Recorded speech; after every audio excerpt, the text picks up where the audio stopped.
দুই জুমার মাঝখানে 6 দিন, জোরে বলেন কয় দিন? দুই জুমার নামাজ যদি কোনো ব্যক্তি পড়ে মাঝখানের 6 দিনে সব সগীরা গুনাহ মাফ। এরপরে 3 নম্বর ফিল্টার, গত রমজানে রোজা রেখেছেন, আর মাত্র 3 মাস পরে রোজা আসতেছে, রমজান আসলে রোজা রাখবো? জোরে হলো না? জোরে বলেন।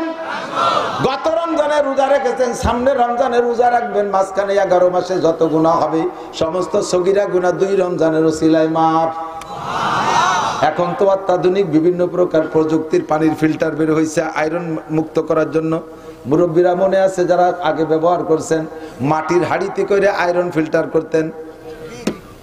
আমি খুব করছি, তারাই বুকরো মাদ্রাসায় যখন পড়ছি পড়াইছি, ওই মাদ্রাসার টিউবওয়েলের পানি একেবারে বিশ্ব খারাপ। এখন তো হুজুর আছে, ভালো হতে পারে, বড় হুজুর গেছে, আমরা থাকালে ভালো ছিল না। বোতলে করে গিলাসে করে 10 মিনিট রাখলে বোঝা যাবে না পানি না ছাগলের চেনা। সেম কোয়ালিটি হবে ছাগলের চেনা, মুখই দেওয়া যায় না, আর গাঢ়।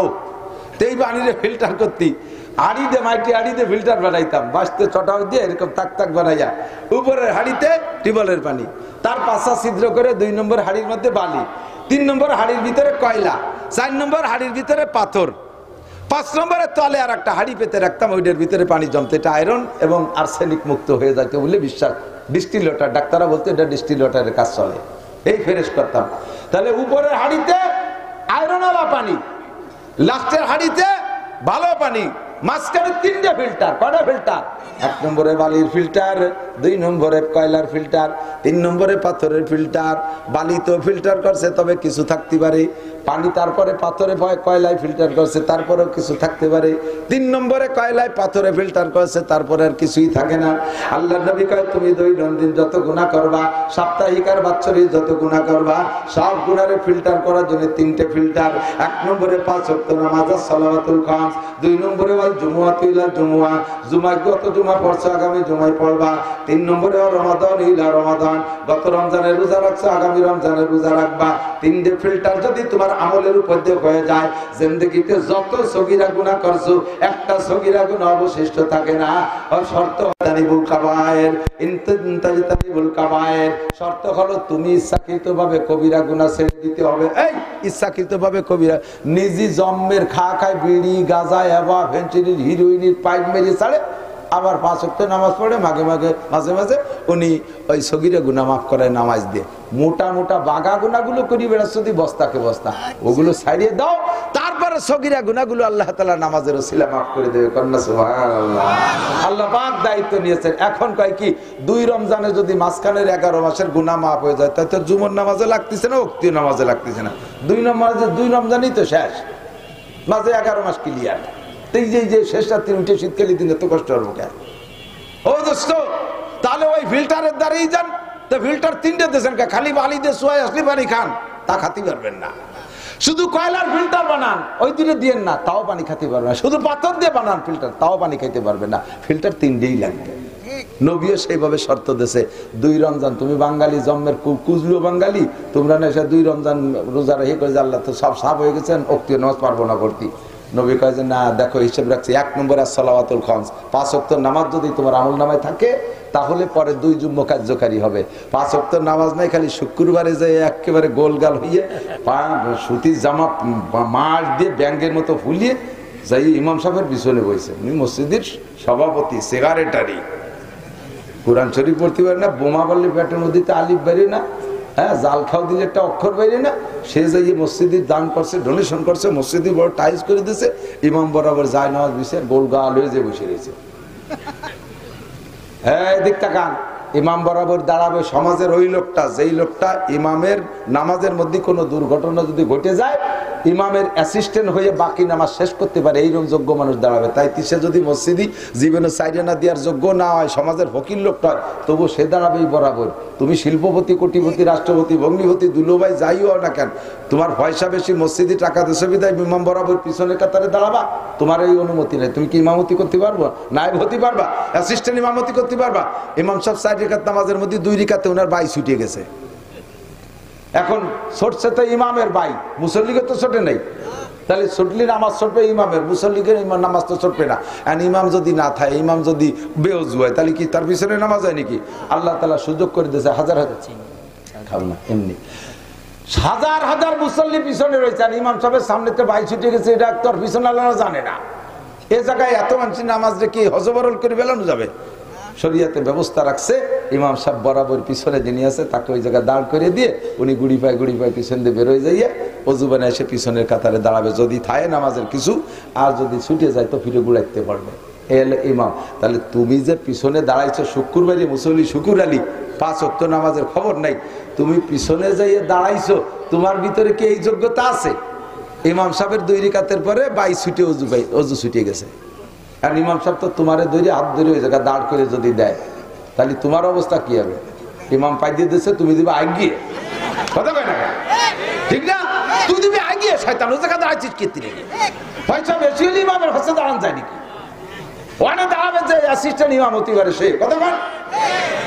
শুকুর আলী মুসল্লি সপ্তাহে 5 দিন 6 দিন নামাজের খবর নেই, শুক্রবারে যে গোল গালে আল্লাহরে ফকুর দিতে গেছে।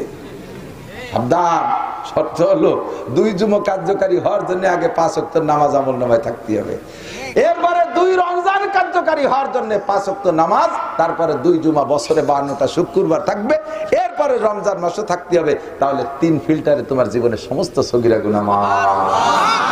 ইনতাজতানিবু কাবাইরা মা তুনহাউনা আনহু নুকাফির আনকুম সাইয়্যাতিকুম, যদি তুমি কবিরা গুনাহ ছেড়ে দিতে পারো, নুকাফির আনকুম সাইয়্যাতিকুম, তোমার সব সগীরা গুনাহ মাফ করে দেব। শর্ত হলো কবিরা গুনাহ ছেড়ে দেব। এখন জানতে চাইলাম আল্লাহ কবিরা গুনাহগুলো কি কি, কবে বুঝে নেই, ছাড়তে পারি কিনা চেষ্টা করব। কবিরা গুনার ভিতরে সিরিয়াল আছে, কবিরার ভিতরে একটা হলো আকবরুল কাবায়ের, একটা কিছু আছে আকবরুল কাবায়ের, সবচেয়ে বড়, বড়র বড়, যার ভিতরে 2-1টা এমন যেগুলো থাকার কারণে অন্য কোনো ইবাদত তোমার আমলনামায় জমাই হয় না।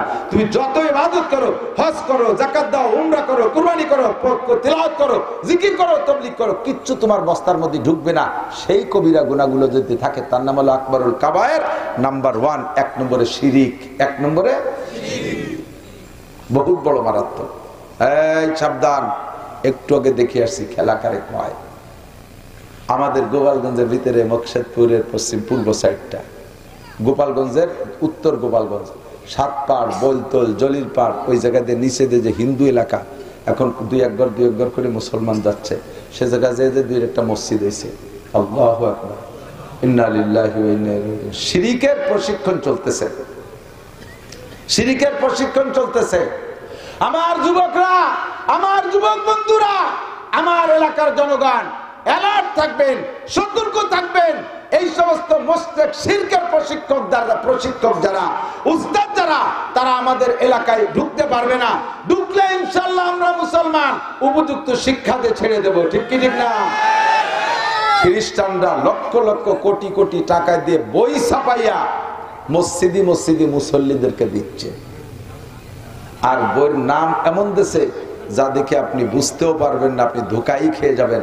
মুসলমানদের নাম, আমাদের সব নাম। আমি একটু আগে দেখাইছি আমার মোবাইলে, ওরা কোরআন শরীফ বানাইছে, ওরা কোরআন শরীফ বানাইছে, নতুন সুরো লেখছে, সুরে একটার নাম দিয়েছে সুরো মুসলিমুন। আমার কাছে, আমি ফটো করে নিয়েছি একটু আগে, ওর কাছে আর কপি নাই বিধে আমি কপি আনতে পারি নাই, আমি মোবাইল নিয়েছে, সুরো মুসলিমুন সুরো লেখছে, সুরো দোয়া একটা সুরো লেখছে। এইভাবে অনেক সুরো দিয়ে এতখানি বড় কোরআন শরীফ এটা বানাই ফেলাইছে।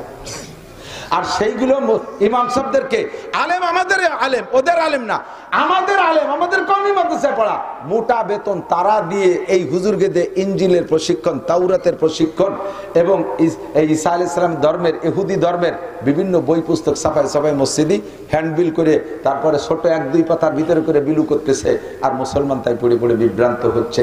ও দোস্ত, এর 1 নম্বর মুশরিক। আল্লাহ পাক রব্বুল আলামিন বলেন, আল্লাহ পাক বলেন, ইন্নাল্লাহা লা ইয়াগফিরু আন ইউশরাকা বিহি ওয়া ইয়াগফিরু মা দুনা যালিকা লিমান ইয়াশা। হে বান্দা, যত সগীরা গুনাহ করো, যত কবিরা গুনাহ করো, করো করো করো, তোমার জিন্দেগীর কোন একটা ভালো কাজ যদি আমার পছন্দ হয়ে যায়, আমি তোমার একটা পছন্দ ভালো কাজের পর খুশি হইয়া সারা জিন্দেগীর সমস্ত সগীরা কবিরা গুনাহ মাফ করে দিতে পারি। শর্ত হলো তোমার বস্তার মধ্যে যেন শিরকের গন্ধ না থাকে, তোমার ঈমানের বস্তার মধ্যে যদি শিরকের গন্ধ না থাকে। শিরকি গুনাহ করনেওয়ালার কোনো গুনাহ আমি আল্লাহ পাক ক্ষমা করব না। তুমি যত ভালো কাজ করো, যত ভালো কাজ করো, শিরক দুই তিন প্রকার।